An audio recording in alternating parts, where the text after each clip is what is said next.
C'est Darking Gaming. Aujourd'hui on se retrouve pour une vidéo spéciale. C'est une vidéo, on va l'appeler, c'est une nouvelle série, les tutos Dark. Et on va parler de, je vous en gros vous expliquer les principes d'un jeu vidéo comme ça. Il peut y avoir 3 épisodes par jeu vidéo différent. Et là on va commencer pour le premier épisode d'un jeu qui commence à faire assez fureur sur Google Play. C'est Fallout Shelter. C'est un petit jeu de gestion d'abri anti-atomique. Ouais, bon ça paraît un peu chiant comme ça, mais c'est pas mal du tout. Et c'est un jeu qui est vraiment, il est vraiment beau et tout ça. Il y a des graphismes assez avancés pour un jeu gratuit. Et ce qui est bien en jeu vidéo, c'est que il y a quand même pas mal de choses qu'on peut faire. Parfois c'est un peu ennuyant, par exemple, il y a des moments, il se passe rien du tout, il faut avouer. Et voilà. Et maintenant là, on est sur. Je vais vous expliquer d'abord son premier épisode, c'est comment bien gérer son abri Fallout. Alors moi, ma Vault, c'est le numéro 102, Vault c'est le nom d'un abri pour ceux qui ne connaissent pas le jeu. Alors Fallout Shelter, c'est un jeu qui a été créé pour faire patienter les fans de Fallout 4, un jeu qui ressemble à celui-là, c'est le même système, mais là c'est un jeu beaucoup plus avancé, payant sur console. Il y a Fallout 4 qui vient de sortir récemment. Et maintenant je vais vous apprendre à bien gérer mon abri. Donc là j'ai déjà bien avancé sur mon abri, enfin avancé, il y a encore... on peut construire encore longtemps, on peut construire jusqu'à tout en bas là-bas. C'est un abri souterrain. Et pour bien gérer son abri, il faut déjà une chose très importante, c'est regarder les statistiques des habitants. Donc chaque habitant ne fait pas avancer l'abri de la même façon. Par exemple, cette femme s'appelle Julia Barker, hein, on peut changer le nom, hein. C'est une petite chose en plus. Alors là on voit les statistiques. Donc là il y a plusieurs trucs. Donc il y a S pour la force, P pour perception, E pour endurance, C pour charisme, I pour intelligence, A pour agilité et L pour chance. Donc bon c'est en anglais normalement, donc c'est strength, donc c'est pas les mêmes mots par exemple là. Et donc cette femme est assez endurante, et en endurance ça dépend les pièces. Par exemple l'endurance c'est souvent dans la réserve. Pour savoir si quelle pièce vaut quoi, je vais parler juste après parce que là on a une petite chose qui est en train de se faire.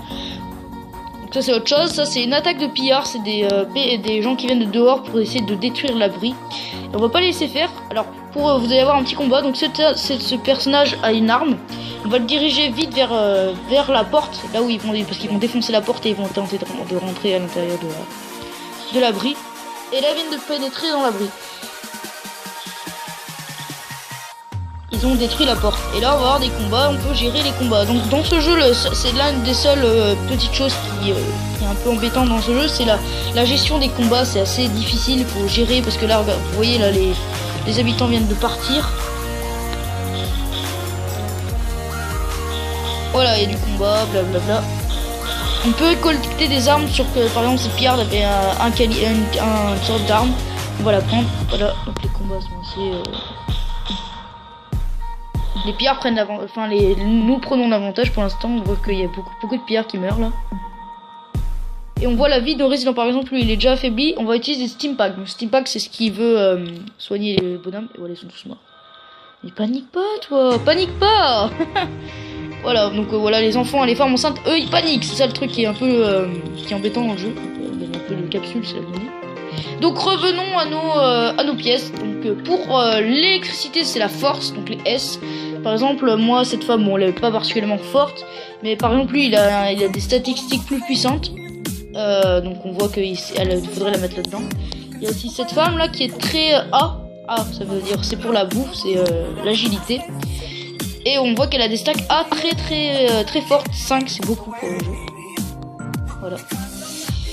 Et voilà donc, et après infirmerie c'est de l'intelligence I, les stations de traitement d'eau c'est P, intelligence c'est aussi le A pour l'eau, et puis c'est fini. Il y a juste cette pièce là où le charisme peut servir, sinon ça sert pas à grand chose.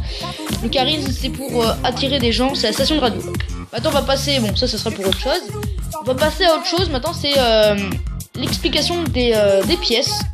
On a l'ascenseur qui écrit, hein, il sert à atteindre les étages inférieurs de l'abri. Comme ça c'est la chose la plus importante, sinon les habitants resteraient toujours au même niveau, ils pourraient pas descendre pour faire aider des personnes attaquées comme tout à l'heure. Ensuite il y a les quartiers, ça augmente la capacité d'accueil des habitants. Donc là on a un abri niveau 2 assez grand. Cet abri il sert à pouvoir pouvoir pouvoir avoir des abris, augmenter pour pouvoir avoir plus de personnes dans l'abri. Par exemple, là, on a 34 de capacité avec cette zone et on a 25 habitants. Voilà. Et les résidences ont une autre... ça sert aussi à autre chose. Ça peut aussi... voilà, rencontrer des hommes et des femmes comme ici, et après on pourra avoir, ils pourront avoir des enfants. Au bout d'un moment, ils vont être ensemble et ils vont aller faire Peggy 18. pour pouvoir avoir des enfants plus tard et pour pouvoir augmenter la population de votre abri. Parce que si on n'a pas de nouvel homme, l'abri pourra pas se développer parce qu'il faut beaucoup d'habitants pour chaque pièce. Voilà. Donc maintenant on va passer au générateur, c'est ce qui produit l'énergie. C'est dans les trois. Là on va passer aux trois ressources majeures du jeu. On a l'électricité, la nourriture pour les fast-food et les traitements d'eau pour incroyable. Voilà. Ensuite on a d'autres pièces, on a la réserve, ça vous permet d'augmenter le nombre d'armes et de tenues que vous pouvez posséder. Vous les stocker en attendant.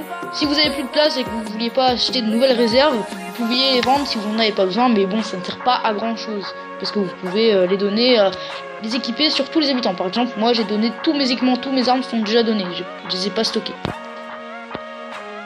Voilà. Ensuite, oula, qu'est-ce que tout cet argent? Oula, beaucoup d'argent d'un coup. Ensuite, l'infirmerie, c'est ce qui produit les stimpaks. Pour les connaisseurs, les stimpaks sont les choses qui peuvent guérir dans le jeu. Fallout est un univers assez spécial, c'est assez original. Un stimpak, c'est une sorte de seringue pour tout guérir, même si vous avez un bras coupé, tout ça, ça vous repousse. C'est une chose assez incroyable. Et c'est produit dans l'infirmerie, donc c'est très important parce que toutes les choses qui arrivent, des attaques de pillards comme tout à l'heure, ou même des invasions de créatures mutantes, parce que savoir que dehors c'est radioactif, hein. Voilà. Donc ça sert à ça pour réduire les impacts des attaques. Ensuite il y a le laboratoire qui lui produit des Radaway, donc c'est aussi une chose qui guérit. Les Radaway, c'est une chose qui se passe à deux moments, quand vous avez un habitant, parce que je vous expliquerai après, un habitant qui peut sortir dehors dans les terres désolées. Et ben ça peut tout simplement, il peut être contaminé, il peut devenir, il a pu avoir des radiations en lui. Et là j'ai pas d'exemple malheureusement, mais les personnes commencent à avoir du rouge sur leur barre de vie. C'est une barre de vie qu'on ne peut pas enlever. Même avec des stimpaks, ça ne sert à rien. Il faut un Radaway pour pouvoir enlever cette radiation et puis ensuite mettre un stimpak pour vous guérir.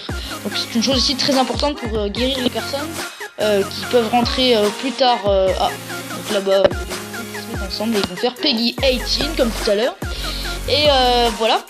Bref, on repasse à nos laboratoires. Voilà, donc pour soigner vos habitants, ce qui est extrêmement important.